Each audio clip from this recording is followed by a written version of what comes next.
তটিনীকে নিজের হাতে ধরবে কথা দিল পরশুরাম। হ্যাঁ বন্ধুরা, এমনটাই দেখা যাবে। বিস্তারিত জানতে ভিডিওটিতে লাইক দিয়ে চ্যানেলটি সাবস্ক্রাইব করে দেখতে থাকো। গল্পের শুরুতেই দেখা যাবে লোহিনীর কাছে এদিকে চলে এসেছে কর্ণ চ্যাটার্জি। আর তখন দেখা যাবে কর্ণ বলতে থাকে, না আমি তোমার কাছে আসিনি লোহিনী চ্যাটার্জি, এই মেয়েটার কাছে, আরাধ্যার কাছে। আর তখন আরাধ্যাকে বলতে থাকে, বাহ দিব্যি সিঁদুর পড়েছো, কাবালা পড়েছো, আর এই অবস্থায় কিনা বাপের বাড়িতে যাচ্ছ। আর তখন এ কথা বললে এদিকে তারপর বলতে থাকে যে আমার ছেলেকে যদি ছাড়ানোরই হয় তাহলে এই বধূ সাজ কেন? কি চাও তুমি আরাধ্যা, তুমি কি চাও? আর তখন বলে পরনে বধূ সাজ, আর তুমি যাচ্ছ আমার ছেলেকে ডিভোর্স দিতে। তখন দেখা যাবে কর্ণ চ্যাটার্জি বলতে থাকে যে প্লিজ তুমি বোঝার চেষ্টা করো, আমার ছেলেটাকে তুমি ছেড়ো না। তখন বলতে থাকে যে না, ও বুঝবে না, ও কিছুতেই বুঝবে না, আজ ওকে স্বার্থপর হতে হবে। ও যদি আমার মতো বুঝে তাহলে আজই ও আজীবন পচে যাওয়া একটা সম্পর্ককে বয়ে বেড়াতে হবে, আর আমি চাই না। সম্পর্ক পচে গেলে কেটে ফেলতে হয়, সেটা ছিন্ন করে ফেলতে হয়। আর তখন বলে যে আলাদা তুমি কোনো কথা শুনবে না, আর হ্যাঁ মিস্টার চ্যাটার্জি না বলে কয়ে যখন তখন এই বাড়িতে আসবেন না। আর তখন কর্ণ চ্যাটার্জি বলে দাঁড়াও। এরপর বলে দুজনেই বেশ সিঁদুর পড়েছো। আর তখন বলতে থাকে যে কি চাইছো তোমরা, বলো কি চাইছো। আর তারপর বলে প্রহরী বলতে থাকে যে বিবাহিত ছেলেরা এটা খুব সহজেই ভুলে যেতে পারে, কিন্তু জানেন তো বিবাহিত স্ত্রীরা এটা খুব সম্মান করে। বলে শোনো আমার কথা, কিন্তু কর্ণর কথা কেউ শোনে না, সেখান থেকে চলে যায়। আর তারপর দেখা যাবে এদিকে কর্ণ চ্যাটার্জি এদিকে ফোন করে তটিনীকে। আর তখন তটিনীও পিকু আর লাড্ডুকে নিয়ে যেতে থাকে। তারপর দেখা যাবে তটিনী ফোনটা রিসিভ করে। আর তখন ফোনটা রিসিভ করতেই কর্ণ চ্যাটার্জি তখন বলতে থাকে ছেড়ে চলে গেল তটিনী। আর তখন বলে তো আমি কি করব? এরপর বলে যে হ্যাঁ আমার স্ত্রী ওকে নিয়ে চলে গেল স্বামীর ঘর ছেড়ে নিজের বাপের বাড়িতে ফিরে গেল। আর তখন বলে আমার ছেলে ফিরে এলে কি নিয়ে বাঁচবে তটিনী? আর তখন বলে সেটা নিজের ছেলেকে ক্রিমিনাল বানানোর আগে ভাবা ছিল, বোঝার উচিত ছিল। আর তখন বলে তটিনী তুমি আমাকে চেনো না। এরপর বলে আপনি আমাকে চেনেন না মিস্টার কর্ণ চ্যাটার্জি, আপনি আমাকে এখনো চিনতে পারেননি, যে আর বুঝতে পারেননি যে আমি কে। আর তখন বলে কে কে কে তুমি বারবার এক কথা কেন বলো, তুমি কে? আর তখন বলে আমি আমি এমন কেউ যে কিনা আপনার সাম্রাজ্য ঘুরিয়ে দিতে পারে, এমন কেউ আমি যদি মুখ খুলি তাহলে আপনার সবকিছু শেষ হয়ে যাবে, সবকিছু শেষ হবে। আমি জানি আপনি কি কি র্যাকেটের সাথে যুক্ত আছেন, আমি জানি আপনি কি কি বেআইনি কাজ করেন, আমি জানি আপনি কি কি অপরাধ করেন, আর আমি জানি এটাও যে আপনি এনজিওর নাম করে আপনি কতগুলো মেয়েকে। আর তখন বলে তটিনী এ কথা বললে তখন দেখা যায় তটিনী চুপ করে যায়। কর্ণ বলে কে তুমি, কে তুমি? আর তখন বলে আমি তটিনী গাঙ্গুলি। এরপর বলে শিবপ্রসাদ গাঙ্গুলির স্ত্রী, আমার একটাই পরিচয় যে আমি বাঁচতে চাই, কথা বলে ফোনটা রেখে দেয়। এদিকে তখন দেখা যায় কর্ণ ভাবতে থাকে যে বারবার করে ও আমাকে এই কথাগুলোই বলে, ও কে, আর এনজয়ের সাথে কি ও কোনোভাবে যুক্ত আছে, এই সমস্তই ভাবতে থাকে। এরপর দেখা যাবে বাড়িতে এসে এদিকে তটিনী সবাইকে খাবার দেয়। এদিকে দেখা যায় লাড্ডুকে খাইয়ে দেয় পরশুরাম, আর এদিকে পিকুকে খাইয়ে দিচ্ছে তটিনী। আর তখন তটিনী বলছে যে এখনো বড় হয়ে গেছে, এখনো নিজের হাতে খেতে পারে না, পাকে খাইয়ে দিতে হয়, মাম্মিকে খাইয়ে দিতে হয়। আর তখন বলতে থাকে যে এত প্যাম্পার করে মানুষ করছো না, দেখবে পরে আর একটাও মানুষ হবে না। আর তখন পরশুরাম বলতে থাকে যে না, হতেই পারে না, তোমার শিক্ষায় আমাদের সন্তানরা কোনোদিনও কুসন্তান হতেই পারে না। এই পরিবারের কোনো কোনো কর্ণ বড় হচ্ছে না যে জেলে যাবে, বড় হচ্ছে তারা সৎ, ওরা কোনোদিনও মিথ্যে কথা বলবে না। আচ্ছা তোমরা কিন্তু কোনোদিনও মিথ্যে কথা বলবে না, সৎভাবে চলবে, ঠিক আছে? আর প্রতিবাদ করতে শিখবে। আর আমি আমি এই জেনারেশনকে শিখিয়ে দিব যাতে করে ভয় না পায়, যাতে করে মনের মধ্যে একদম ভয় না থাকে, ঠিক আছে? আর তুমি কিন্তু ভয় দেখাবে না, আর কাউকে ভয় দেখাবে না, নিজেরও ভয় পাবে না। ওদের মাথা উঁচু করে বাঁচতে শিখাতে হবে। বলে পা হোয়াট ইজ জেল? আর তখন বলতে থাকে যে কেন? এরপর বলে এই যে বললে কাবির আঙ্কেল যে জেলে গেছে। আর তখন তটিনী বলে ওসব কথা থাক এখন। আর তখন পরশুরাম বলে আরে না থাকবে কেন, ও জানতে চাইছে যখন বলো কি জানতে চাও। তখন বলে আচ্ছা পা জেলে যায় কেন পা? আর তখন বলে জেলে যায় কেন, কেউ যদি অপরাধ করে সে তখন জেলে যায়। আর তারপর দেখা যাবে এদিকে লাড্ডু এই সমস্ত কথা শুনে অবাক হয়ে যায়, আর বলে অপরাধ মানে কি বাপা? আর তখন বলে অপরাধ মানে ক্রাইম। আর তখন বলে ও ক্রাইম করলেই জেলে যায়? আর তখন পরশুরাম বলে যে হ্যাঁ, আর তখন বলে আচ্ছা জেলে কে পাঠায়? লাড্ডু তখন বলে তুই জানিস না, পুলিশ। আর তখন বলে না, আমরা ওই যে কোর্ট না কিছু একটা গিয়েছিলাম না, সেখানে একটা আঙ্কেল বসেছিল। আর তখন বলে কি সব বলছিল, যে চিৎকার করছিল, যে কোট পরা।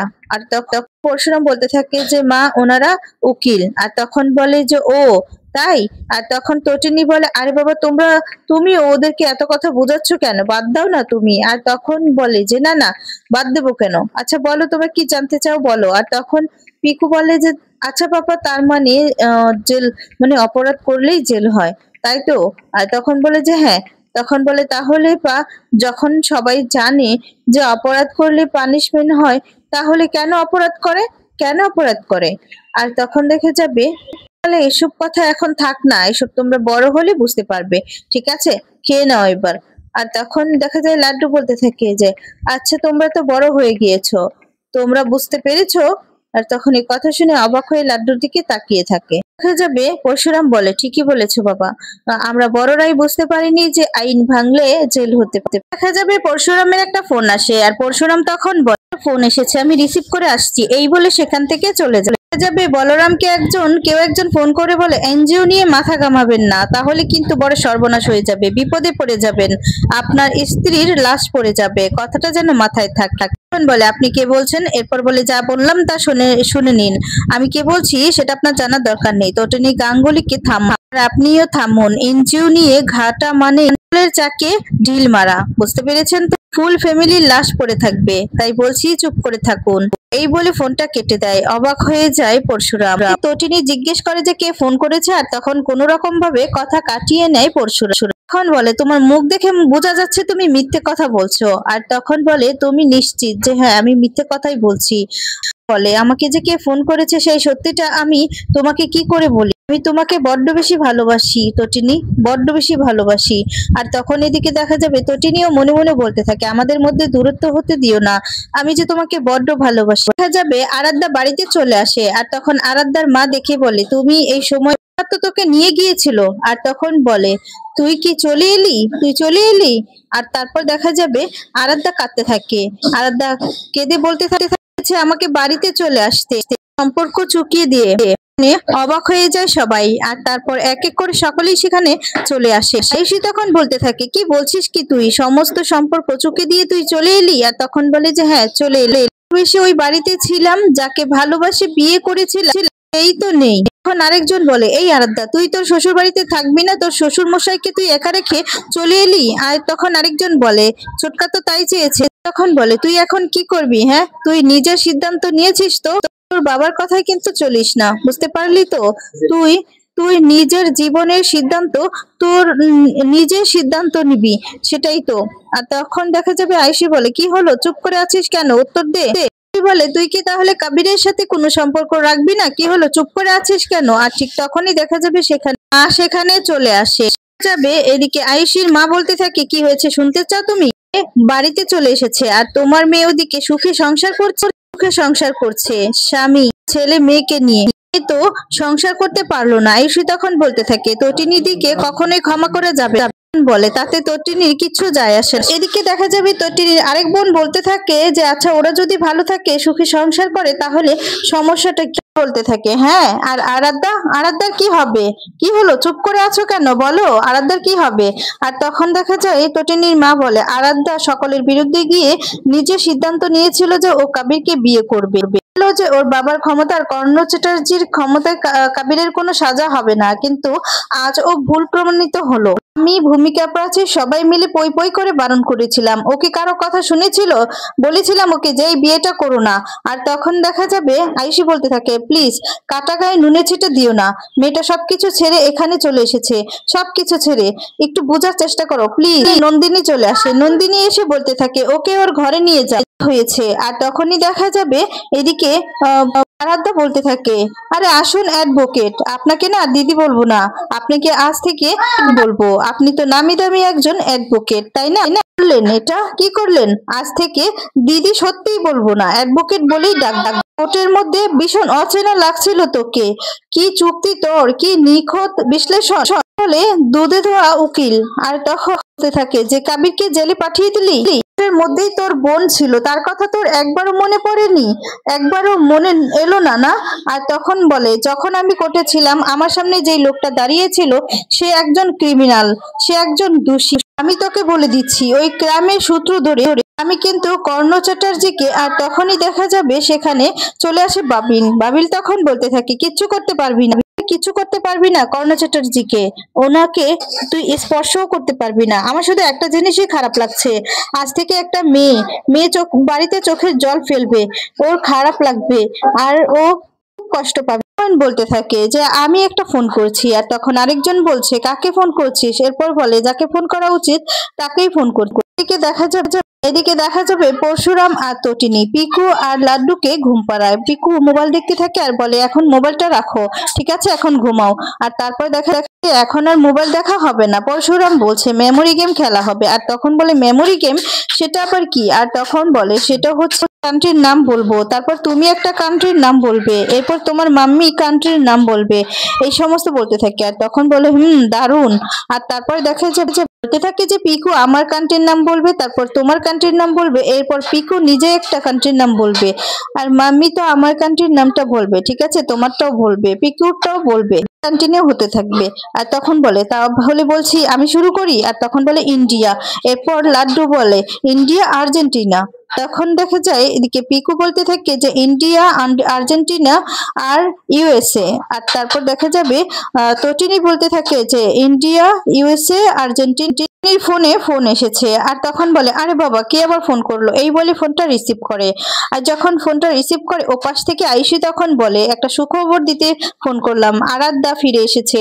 আর তখন বলতে থাকে যে বাহ এটা তো সত্যি একটা সুখবর। আর তখন বলে তটিনীদি, এরপর বলে হ্যাঁ ঠিকই বলছি, এটা তো সত্যি একটা সুখবর যে আরাধ্যা ফিরে এসেছে, ও ভালো ডিসিশন নিয়েছে।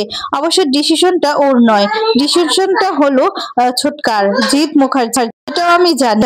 ছোটকা একটা ভালো ডিসিশন নিয়েছে, ডিসিশনটাকে আমি খুব ভালো লাগলো আমার। আর তখন বলে জীবনটা বাঁচিয়েছে, ছেলেটা তো একটা ক্রিমিনালের কাছে বিয়ে দিয়েছিল আর টাকা পয়সা বাড়ি গাড়ি সবকিছু দেখে মাথাটা ঘুলিয়ে গিয়েছিল। এতদিন পরে ছোটকা এই প্রথমবার বুঝতে পেরেছে যে টাকা পয়সা থেকে অনেক দামি হচ্ছে জীবন। তখন বলে সমস্ত সম্পর্ক না একদম ঠুনকো হয়ে গিয়েছে। যাই হোক এখন তো সারা জীবনটা পড়ে আছে, একটা ভালো ছেলে দেখে আরাধ্যার বিয়ে দিয়ে দে, ঠিক আছে? আয়ুষী তখন বলে তাই নাকি? আর তুই সুখে থাকবি, তুই ভালো থাকবি। আর তখন বলে আমার সমস্ত সুখ যেন আমার বোনের ঘরে যায়, আমার তাতে কোনো আপত্তি নেই, আমি এটাই আশীর্বাদ করছি। আর তখন বলে কিন্তু এই কাবির চ্যাটার্জি একটা অসুখ, কর্ণ চ্যাটার্জি একটা অসুখ, তো এই বলে ফোনটা রেখে দেয়। তারপরে দেখা যাবে আয়ুষী কথাগুলো শুনে অবাক হয়ে যায়। আর এদিকে তখন পরশুরাম জিজ্ঞেস করতে থাকে যে কে ফোন করেছে। আর তখন বলে ফোন করেছিল আরাধ্যা নাকি বাড়িতে চলে এসেছে, আরাধ্যাকে বাড়িতে নিয়ে এসেছে ডিভোর্সের মামলা করবে বলে। বলতে থাকে ডিভোর্স? মাম্মি ডিভোর্সটা কি?